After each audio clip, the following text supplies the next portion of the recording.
Welcome to Coach Dave Academy. My name is Suellio Almeida. We're going to see my lap with the Porsche Cup at Nurburgring short layout. We're going to see the entire lap and then we're going to talk about corner by corner.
Alright, so going into this first corner, it's very important to note the little kink before the actual braking zone, and that is the reason I come all the way to the left here to set the best braking line possible. Then I start turning in before I start braking, and then as soon as I start braking, I really try to set as straight of a line as possible. So you can see that I turn a little bit.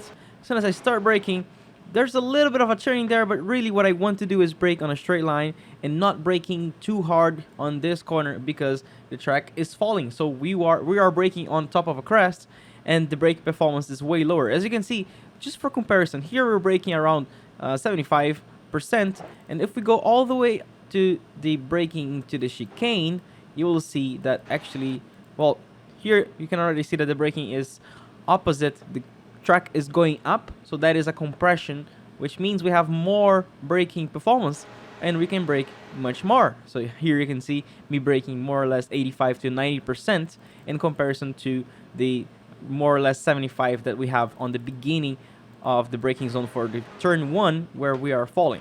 So first thing to note is that I'm really braking on a straight line and turning in late because I want to have the car as turned as much as possible by the time we are by the bollard here on the inside. Then we get back on power. I do downshift to first to get the extra rotation. By the time we're falling, right before I start accelerating, I go to second gear, get back on power, and that gives me a little bit extra rotation. That is definitely going to be helpful here because we're going to bring the car as much as possible to the right without bringing it too much because we don't have enough time. It's actually better to gain time here on the exit and sacrifice a little bit of this entry here. You can see we do not go all the way to the right like we would do on a high downforce car like a Formula 1, for example.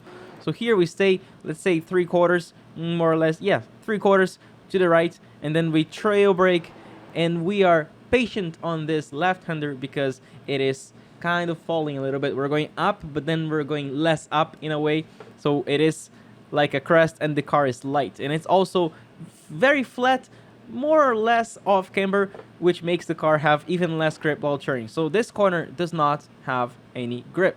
You really want to be on top of the curb because the curb makes the car rotate a little bit more. You keep on top of it, you get back on power, and here you want to have extremely light hands to allow the car to drift all the way to the outside. The car is still falling, it's still off camber. You can really see how the track is still falling, so the car wants to spin if you try to turn a little bit more than enough to the left.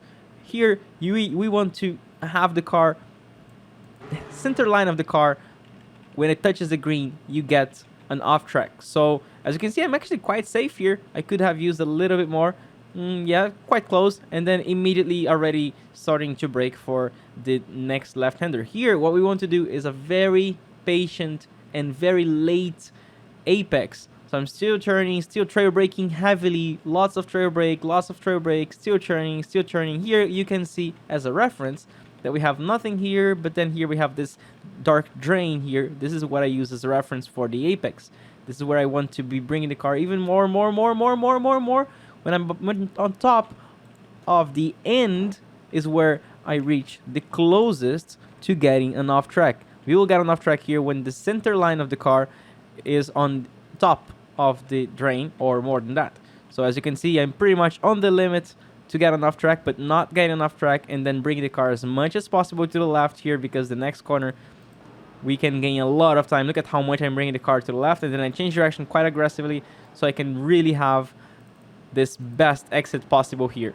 Then on the exit, the off-track limits are actually the end of this little drain here. So let's see where I'm putting the car. Center line of the car on top of the drain gives you an off-track, so I'm quite safe there. But then here, you can actually go all the way to the outside, all the way until this green, where we have another drain here, and this is the limit. So here you can see center line of the car on the inside, not touching the drain, will not give me an off track. So these are the track limits for these three corners. And then for the next corner, this is the new layout, well, the short layout. You can actually use this outside here. It is not grass. You can really open up a little bit more for a better line. And then you want to turn in quite early. At this point, the first half of the corner, we're falling. We're on a crest. We have absolutely no grip. The car will want to lock up the front right a lot, so I have to be very patient. Not a lot of heavy trail braking. As you can see, I'm trail braking, let's say 7-8%. But then, more or less here, when I get back on power, I know that this second half has a lot more grip because of the compression. We are compressing, and we get back on power. You can really see here the car crashing against the track and turning a lot. So you really want to use that benefit of grip to get a better exit, and then you want to go all the way to the outside. You can go more than that. You can get back on power a little bit more aggressively and use all the outside. You just make sure that you come back as early as possible and even have the right tires on the green, so you can open up as much as possible for this left-hander. Then on the left-hander, we want to completely use this. Well, completely. It looks like it's completely like when you're here. You see?